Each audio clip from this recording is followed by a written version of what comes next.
नमस्कार, आप देख रहे हैं न्यूज़ CG24।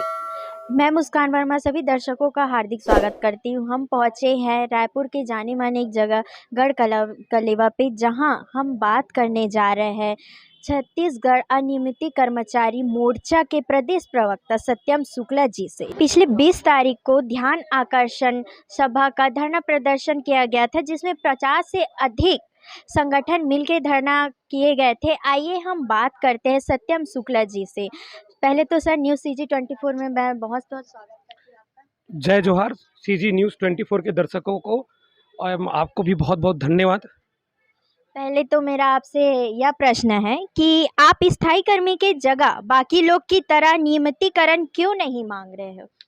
देखिए, आप समझिएगा, नियमितीकरण हो, स्थायी कर्मी हो या स्थायी हो, यदि कोई भी व्यक्ति आज स्थायी बनता है या स्थायीकरण लेता है या स्थायी कर्मी हम बनते हैं, तो जो हमारा वर्तमान में जो वेतन है, यदि हम उसी में ही सरकार से समझौता करते हैं न्यूनतम वेतन में, तो सरकार को हमारा प्रस्ताव बहुत ही उम्दा और बहुत ही सटीक लगेगा, जिसमें हमारी सफलता मिलने की जो प्रतिशत है वो 100% होगी। इसके अलावा जब हम स्थायी कर्मी बनते हैं, तो इसका मतलब ये नहीं है कि जो मेरा वर्तमान में 10,870 का वेतन है, उसमें 70 रुपये कम हो जाएंगे, बल्कि समय के अनुसार जैसे नियमित कर्मचारियों का वेतन बढ़ता है, साल दर साल मेरा वेतन बढ़ते जाएगा। मेरे परिवार को यदि ईश्वर न करे कुछ होता है, तो उनको अनुकंपा की पात्रता होगी। अब चूँकि छत्तीसगढ़ राज्य में OPS लागू हो गया है, तो पेंशन की भी पात्रता मेरे और मेरी जीवन संगिनी को भी इसका लाभ मिलेगा। तो स्थायी कर्मी बनने से मुझे कहीं पर भी ये नहीं लगता कि मेरा कोई नुकसान है या हानि है। इसीलिए मैं न्यूनतम जो मांग है सरकार के समक्ष स्थायी कर्मी का रखता हूं। और रही बात नियमितीकरण का, तो मुझे ये लगता है कि जो 2 लाख शिक्षक थे, नियमितीकरण उनका भी नहीं हुआ, क्योंकि उनको भी एक अलग व्यवस्था से LB वगैरह कह करके विभाग में मर्ज किया गया। नियमित शिक्षकों की अभी 14,000 की भर्ती अलग से हुई, 10,000 की सरकार ने प्रस्तावित की, आत्मानंद में संविदा शिक्षक रखे गए। तो ये 3 प्रकार का उदाहरण इसलिए दे रहा हूँ कि लोग हर प्रकार के तरीके से नौकरियां करते हैं, और हमको वही मांग करनी चाहिए जो सरकार संवैधानिक रूप से, कानूनी रूप से और बजट के दृष्टिकोण से हमारे लिए पूर्ति कर सके। दूसरा क्वेश्चन मेरा यह है आपसे कि आप सरकार की तरफ उग्र आंदोलन, घेराव या फिर अनिश्चितकालीन आंदोलन, सरकार के खिलाफ जो कोसने वाली चीज़ है, उग्र बातें, ऐसा क्यों नहीं करते? हमन 5 लाख छत्तीसगढ़िया कर्मचारी हैं, तो हमन ही छत्तीसगढ़िया माटी के संतान हैं। हमारे परिवार के अगर प्रति व्यक्ति 5 जन जोड़थन, तो हमन 25 लाख के परिवार के सदस्य होथन, और हमन ही छत्तीसगढ़ माटी में जन्मे हन। यहाँ के जतका जनता है, 2-2.5 करोड़ जनता है, जिन मन ला विभिन्न विभाग में जहाँ काम पड़ते, ओकर मन के जरूरत के काम होते। अगर हमन जिन कार्य के दिवस है तेमा अगर हमन धरना रैली करबो, तो आखिर कौन ला पीड़ा होही? हमरे परिवार, हमरे समाज और हमरे छत्तीसगढ़ राज्य के जनता ला समस्या थे। यही कारण है कि हमन ओखर मन के सेती सीधा जो हमारा जो भी बैठका के कार्यक्रम हुई जून 2023 तक 4 कार्यक्रम वो अवकाश दिवस में रही, ताकि जनता मन ला कोई भी नुकसान हानि मत हो, ओकर मन के कोई कार्य बाधित मत हो। काबर कि हर एक जनता के छोटे छोटे काम रहते और बहुत महत्वपूर्ण काम होते, तो हमन वैसन काखरो भी बदुआ लेके अपन मांग ला नहीं पूरा मांग सकन। आपको क्यों लगता है सामान्य प्रशासन की गलती है, 54 विभाग, निगम, मंडल आयोग के अधिकारियों की गलती है? देखिए, जब सामान्य प्रशासन विभाग है, उसने जानकारी मंगाई संविदा नियमित और दैनिक वेतनभोगी की, और आज तत्काल लिख करके उस जानकारी को मंगाई थी। आज 2 महीने हो गए, हमने भी चिट्ठी लिखा, अनियमित मोर्चा के जो हमारे संयोजक हैं गोपाल भैया, उनका पत्र गया कि भाई आप दैनिक वेतनभोगी और अनियमित की परिभाषा दीजिए, क्योंकि कहीं से भी जानकारी नहीं आ रही है। अधिकारी इसलिए गलत नहीं है क्योंकि किसी भी विभाग में उनको ये नहीं है पता कि ये दैनिक वेतनभोगी हैं कि नहीं, क्योंकि उनको कोई स्पष्ट लिखित में नहीं है। जैसे हमारे लोक निर्माण विभाग की बात करूं, तो श्रम एक दर क्या स्थायी श्रमिक का हमको वेतन मिलता है। निर्माण कार्य के हेड से हमें वेतन का जो आहरण होती है राशि का, वो उस ढंग से होता है। राजस्व से बैंक खाते में हमारे सीधे वेतन विभाग हमें प्रदान करता है। चाहे हम कंट्राक्टर का काम करें या हमारे साथी माली का काम करें, चाहे मैं बाबू का काम करूं, चाहे हमारे साथी जो है प्लम्बर का काम करें, इस विभाग में सभी को जो है श्रम एक दर का स्थायी श्रमिक माना गया है। मास्टर रोल और HR 2 प्रकार की व्यवस्था से जो है हमें वेतन भुगतान दिया जाता है।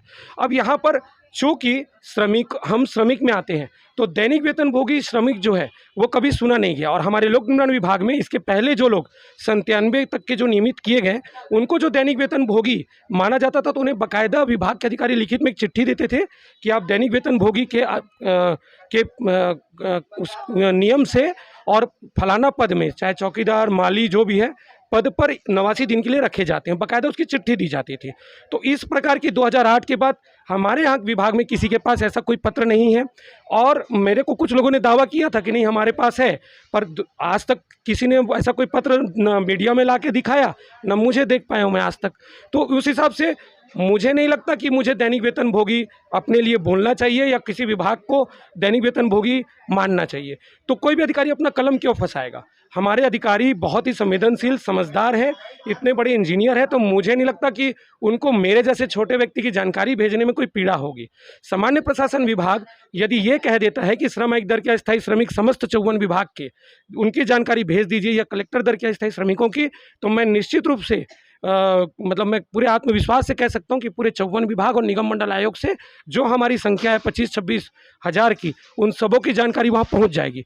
पर चूँकि हमारे अधिकारी के हाथ में कुछ नहीं है, वो शासन का हिस्सा है। लोक निर्माण विभाग के सचिव या सामान्य प्रशासन विभाग उन्हें निर्देशित करेगा, या लोक निर्माण मंत्री जी वो निर्देशित करेंगे, तभी वो हम लोगों की जानकारी उस तरीके से भेज सकते हैं। वो अपने मन से हमें मान लो कि मैथ्स की गणित से दैनिक वेतनभोगी समझ करके नहीं भेज सकते हमारी जानकारी। आप क्यों चाहते हैं सबकी जानकारी सामान्य प्रशासन के पास जाए? देखिए, कोई भी नीति हो, सरकार का जो बिंदु क्रमांक 11 और 30 में जो घोषणा पत्र में उन्होंने आश्वासन दिया है हम जैसे अनियमित कर्मचारियों को, उसमें जो हम 5 lakh Chhattisgarhiya ST, SC, OBC, general caste के कर्मचारी लोग कवर होते हैं, उनका कल्याण तभी होगा जब सरकार के पास एक्चुअल डेटा जाएगा। और सामान्य प्रशासन विभाग अगर ऐसा जानकारी उनको उपलब्ध करा देता है, भले वो आउटसोर्सिंग हो, ठेका हो, प्लेसमेंट हो, संविदा हो, जॉब दर हो, मानदेय हो, दैनिक वेतनभोगी हो, श्रम आयुक्त दर के श्रमिक हो, कलेक्टर दर के श्रमिक हो, इन सभी की जब एक डेटाबेस उनके पास पहुंच जाएगा संख्या के रूप में कि भाई किसको कितना वेतन मिल रहा है, क्या क्या काम कौन से विभाग में कर रहे हैं, तो सरकार को ये पता रहेगा कि भाई मैं आउटसोर्सिंग अगर ख़त्म करता हूँ तो कितने हज़ार करोड़ की बचत होगी, और उस जो बचत होगी तो उससे मेरे को कितने मानदेय, जॉब दर और अंशकालीन वालों को पूर्णकालीन का मैं वेतन दे पाने में सक्षम होऊंगा। इसमें से कितने लोग हैं जिनको राजस्व विभाग से, राजस्व के चेक से या राजस्व विभाग से सीधे वेतन मिलता है, जिनको हम तत्काल प्रथम चरण में उनको नियमितीकरण, स्थायीकरण या स्थायी कर्मी बना सकते हैं।